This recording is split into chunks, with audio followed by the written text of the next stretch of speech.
Hello, hello, hello. Welcome back to my channel. Welcome back. It is always a pleasure to be here with you, sharing a few things that I know or that the Lord has put into my heart. Let me take this opportunity to introduce myself. My name is Mokgabo. Mokgabo wa Jesu, meaning the Lord has adorned me with himself. He has adorned me with his ornaments. That's what my name means. So I am a financial and business consultant for a business called Okenza Consulting, which specializes in helping entrepreneurs, organizations, and governments to achieve the goals. So today we're gonna look at a topic that is very close to my heart. It's actually a concern for all of us, which is, are you economically active or participative? Are you economically active or participative? Or you have lost a spouse or a breadwinner and you are feeling discouraged to do anything? Or you have been retrenched at your workplace, or your business has gone into liquidation because of these tough economic times, or you are a discouraged graduate seeking to enter the labor force and has not found anything yet, or your past behaviors got you in some sort of a mess and you're just trying to figure out life and your identity and you just don't know where to begin, you're feeling worthless, or you're just poor and feeling worthless, not knowing what to do with your life. Well, let me share something with you. Worthlessness gives birth to poverty. It does, hey? It really does. And there are actually dangers of feeling worthless. These traps, they actually blind one to see opportunities even when they're under our nose. So that's how dangerous worthlessness is. When one is in a state of worthlessness, the mind only see just bad things, just problems around. Problems, no solutions, and the mind continue to deteriorate until one gets some help. And you're unable to recognize the talents and gifts that you possess and take them lightly, even when they can be useful to yourself. One is unable to receive information from the wise, even if someone tells you that, hey, I've actually been there, I've walked the path, I know how it's like, and I know you can get out of there. When someone is feeling worthless, it's just too hard for them to actually understand what one is trying to help them with.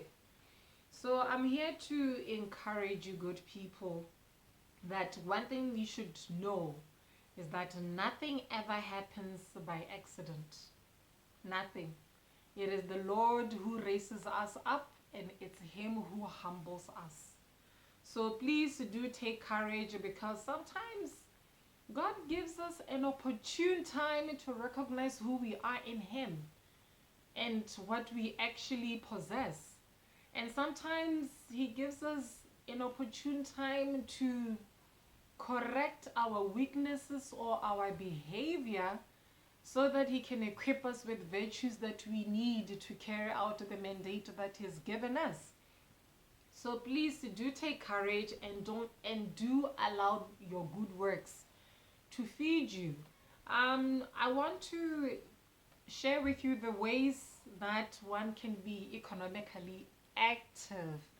In case you are part of the groups or the people that I have mentioned earlier, and you find yourself in one of those unfortunate circumstances and not thinking straight of how you can economically be active. So today I have ways that um, one can be economically active or participative in. There are families who are actually fortunate enough and have got gifts and talents that have been passed on to them by the family members, by their parents or grandparents. Even if you were not actively involved in the businesses, somehow you must have had an opportunity to observe your parents or your family members working, and you've got an idea. It actually reminds me of when I was young, and I would go to my home village, and my grandmother, she had an orchard. She had an orchard, and she would make bottled food like pickles and jams. And she was a widow with 10 children, and I don't know how many grandchildren she had. Were just so many.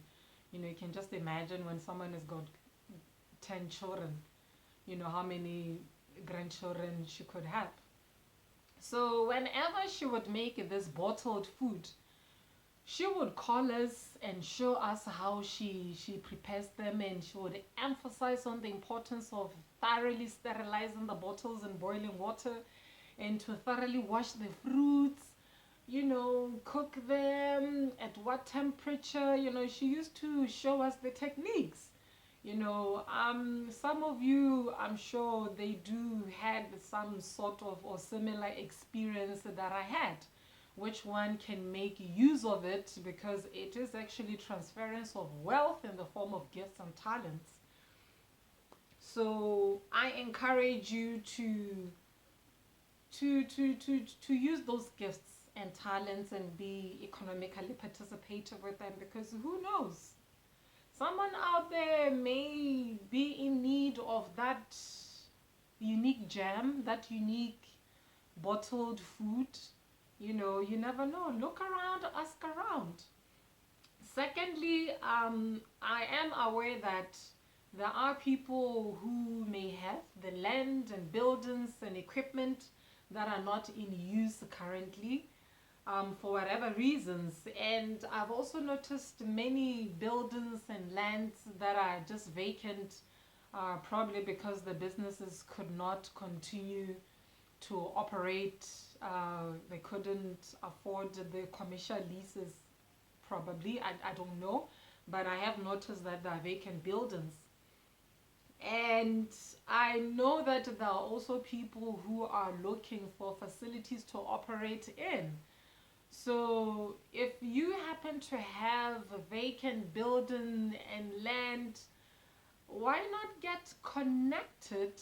Ask around, for those who are looking for what you have, especially if they're bringing the good to your community. That's another way of being economically active, by providing them with the facilities that they're looking for. So I encourage you to get connected, network with others, put your equipment and land out there, advertise them, to those who are looking for the facilities that you own and you are not currently using them. Thirdly, there are people who have been retrenched and are feeling discouraged at the moment and don't know how to use the education and the experience and the skills that they acquired during time. So I encourage you to look around and see who is actually in need of what you possess. You will be surprised at what you can do. You will be surprised at the creative ways you can offer in your community to those who are in need. It actually reminds me of a conversation that I had with my friend when I shared with her the experience I had at the salon, with my hairdresser. Someone called her to make an appointment with her, and she wanted to template cornrow. So my hairdresser told her that no, I don't do cornrow, I do twist.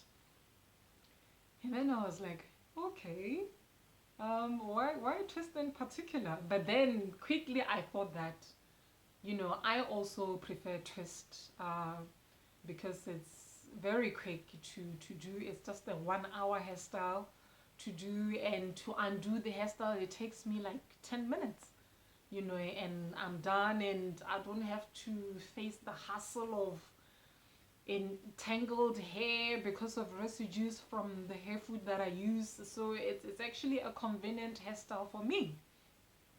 So she was explaining to this person, to this lady who called her, if she could do cornrow, that she doesn't specialize in that.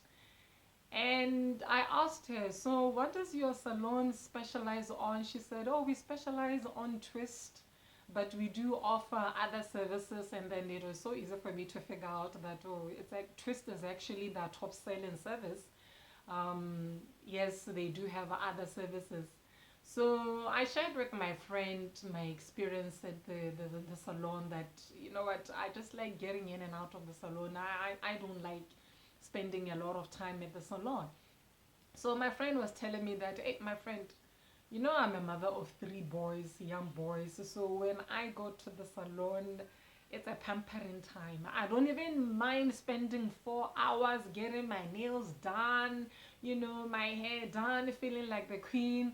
So it was quite an interesting um, discussion, because we are 2 different people with 2 different needs.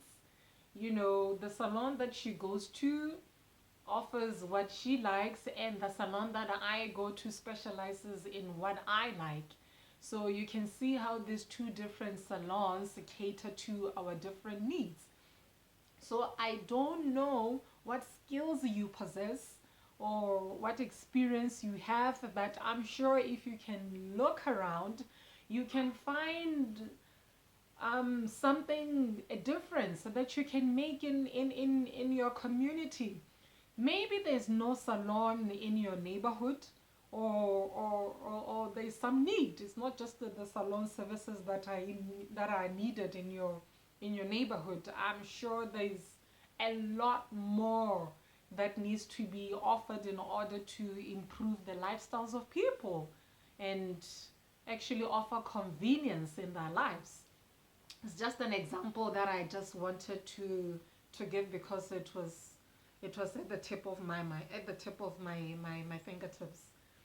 Thirdly, I on that note, I encourage you to think outside the box. Think outside the box. We don't necessarily have to do the same thing the way we're always taught. There's always room for growth, room for creativity to meet the changing needs of your community, because you live there. You know the pain of your community. You know what they need. You know what they have. You know what they don't have. So just look around and see how you can serve the people in your community and sell 1 or 2 services or goods, and see how they respond to that. You'll be surprised how economically active you would be in your community and in your country. Fourthly, I would like to address the discouraged graduates who have been seeking to enter the labor force and seem not to get not even a temporary job. Please do not be discouraged. Keep on learning. Keep on practicing what you learned at school. Keep on improving on your knowledge, on your skills. There's always some employers out there who are seeking ways of serving people better. They're constantly thinking, how can I make a difference? how can I improve people's lives? So who knows? You may be the answer, but if you're staying home and discouraged and not um, improving your knowledge and your skills, that knowledge may be dormant and you end up forgetting what you initially knew. So please do take courage. Don't fall in that trap. Get up. If it needs for you to connect with your classmates, do that. Talk about what you learned at school. Talk about how you can make a difference together as a group or as partners. Something good will surely come up. Fifthly, I would like to address the people with knowledge but they're discouraged at home. They don't know what to do with the knowledge that they have regarding the raw materials or the materials, and yet they have this abundant knowledge about these materials. So my suggestion is, my question is, have you considered educating people with the raw materials and or any materials that you know? Have you considered educating people with the benefits of using those raw materials? Or maybe you are into plowing, or you are into rearing whatever animals. Have you considered ways of educating people, so that they can be educated and make use of those materials? It's not everyone who knows the benefits of food or livestock or whatever material that could be used in the production of some goods. So maybe take an advantage of educating people while selling that raw materials. You can even expand your farming or your sourcing of that material, so that you are actually the supplier in the market and be economically active. Those are the few ways that I wanted to encourage you to be economically active with, so that you don't fall